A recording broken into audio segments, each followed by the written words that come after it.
اعوذ باللہ من الشیطان الرجیم بسم اللہ الرحمن الرحیم۔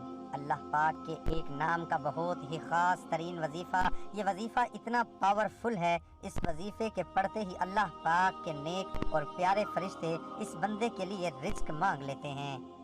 یہ وظیفہ بس بہت آسان اور چھوٹا سا ہے، تو آج کا یہ روحانی وظیفہ آپ کے ساتھ شیئر کروں گا۔ پیارے آقا صلی اللہ علیہ وآلہ وسلم کا فرمان ہے، جو بندہ مجھ پر ایک مرتبہ درود پڑھتا ہے، اللہ پاک اس پر 10 رحمتیں نازل فرماتا ہے اور اس کے 10 درجات بھی بلند فرما دیتا ہے، اور فرماتا ہے کہ جو بندہ مجھ پر کثرت کے ساتھ درود پڑھے گا، میں کل بروز قیامت اس کی شفاعت فرماؤں گا۔ تو آقا کریم صلی اللہ علیہ وآلہ وسلم کے اس فرمان کے مطابق جو بندہ پیارے آقا پر درود بھیجتا ہے، وہ بندہ بہت ہی زیادہ نیک اور پرہیزگار ہوتا ہے۔ تو آپ بھی ضرور آقا کریم پر درود پاک پڑھا کریں، اور درود پاک بہت ہی آسان سے ہیں، جیسا کہ ہم بعض اوقات صرف حضرت محمد صلی اللہ علیہ وآلہ وسلم پڑھتے ہیں، اس کے بھی بہت زیادہ فوائد ہیں۔ تو کسی بھی چیز کو چھوٹا مت جانیے، کسی بھی چیز کو ہلکا مت جانیے۔ جیسے کہ اگر آپ رات کے وقت سوتے ہیں، نیند آدھی موت کے برابر ہے، اور اگر آپ نے کسی کا کوئی دل دکھایا تو آپ اس سے معافی مانگ لیں، اور اگر آپ نے کسی کا دل دکھایا ہے اور آپ اس کے پاس جا نہیں سکتے، رات کا آپ کو خیال آیا ہے کہ میں نے اس کا دل دکھایا تھا، تو اب اگر آپ اس کے پاس پہنچ نہیں سکتے، اپنے دل میں اسے برا گمان کریں، اس چیز کو برا گمان کریں جس کی وجہ سے اس بندے کا آپ نے دل دکھایا۔ اب آپ کی قسمت ہے، اگر آپ کی آنکھ صبح کھل جاتی ہے تو آپ نے کیا کرنا ہے؟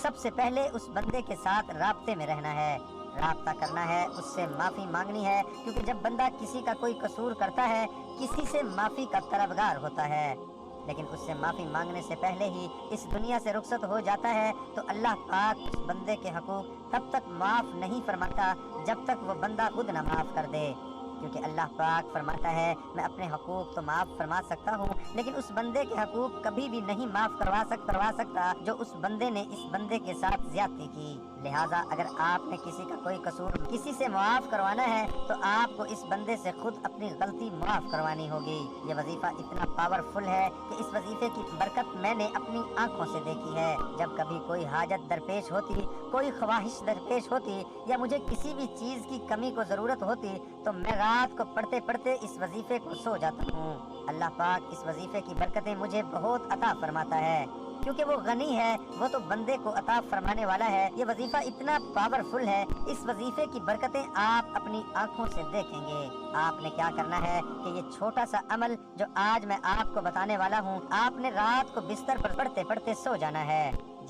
جیسے ہی آپ اپنے بستر پر جانے لگیں، آپ نے عشاء کی نماز پڑھ لی ہے، اب آپ باوضو ہیں یا بے وضو ہیں، کسی بھی حالت میں ہیں، آپ نے کیا کرنا ہے؟ اپنے بستر پر چلے جانا ہے، اور آپ چہرہ خانہ کعبہ کی طرف منہ کر کے آپ نے اس انداز میں یہ عمل کرنا شروع کر دینا ہے۔ تو کس طرح سے آپ نے عمل کرنا ہے؟ سب سے پہلے آپ نے 11 مرتبہ درود پڑھنا ہے۔ درود کوئی سا بھی آپ پڑھ سکتے ہیں، جیسا کہ درود ابراہیم پڑھ لیں، یا آپ اس کے علاوہ کوئی سا بھی درود پاک چھوٹا بڑا آپ پڑھ سکتے ہیں۔ تو جب آپ درود پاک 11 مرتبہ پڑھ لیں، پھر آپ نے بستر پر لیٹ جانا ہے اور آپ نے یہ نام پڑھ لینے ہیں۔ آپ نے پڑھنا ہے یا غنیو یا حمیدو، یا غنیو یا حمیدو۔ یہ دونوں نام آپ نے لگاتار پڑھتے رہنا ہے جب تک آپ کی آنکھ نہیں لگتی۔ اس کی کوئی تعداد متعین نہیں ہے، بس تصور میں اپنی خواہش رکھنی ہے کہ اللہ پاک آپ کو سن رہا ہے، آپ کو دیکھ رہا ہے، اور آپ جب بھی پڑھتے پڑھتے سو جائیں گے تو فرشتے اللہ پاک سے آپ کا رزق مانگ لیں گے۔ آپ جتنے رزق کی خواہش کرو گے، آپ جتنا مانگو گے، اللہ پاک اتنا ہی زیادہ آپ کو عطا فرماتا جائے گا۔ اور ہاؤس کے عطا فرمانے کی تو آپ خود بھی جانتے ہیں کہ کوئی حد نہیں، اور جب اپنے بندے کو عطا فرماتا ہے تو ڈھیروں عطا فرما دیتا ہے، اور پھر محتاجیاں بھی دور کر دیتا ہے اور خوشحالیاں بھی لے آتا ہے۔ یہ محتاجیاں دور کا خوشحالیاں لانے کا عمل ہے۔ اگر آپ چاہتے ہیں کہ آپ کی بہت بڑی حاجت ہے وہ پوری ہو جائے، تو آپ یا غنیو یا حمیدو کو عشاء کی نماز کے بعد 121 بار 10 روز تک لگاتار پڑھیے۔ اس کے بعد کوئی بھی آپ کی حاجت ہے انشاءاللہ عز و جل 10 روز کے اندر اندر پوری ہو جائے گی۔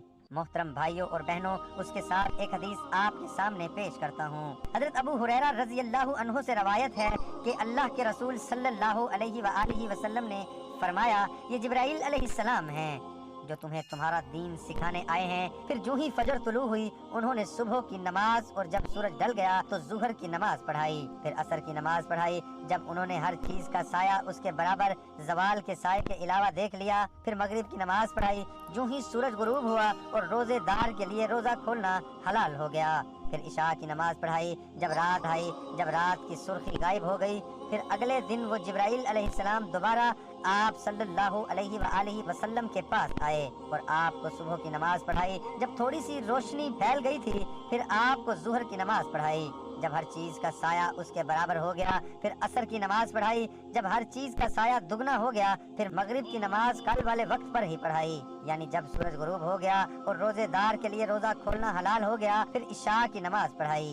جب رات کا کچھ حصہ گزر گیا، پھر فرمایا، ہر نماز کا وقت تمہاری کل اور آج کی نماز کا درمیان وقت ہے۔ دعا ہے کہ اللہ تعالیٰ میرا سنانا، آپ کا سننا اپنی بارگاہ الہی میں قبول اور منظور فرمائے۔ آمین ثم آمین۔ تمام دوستوں سے گزارش ہے کہ نیچے کمنٹ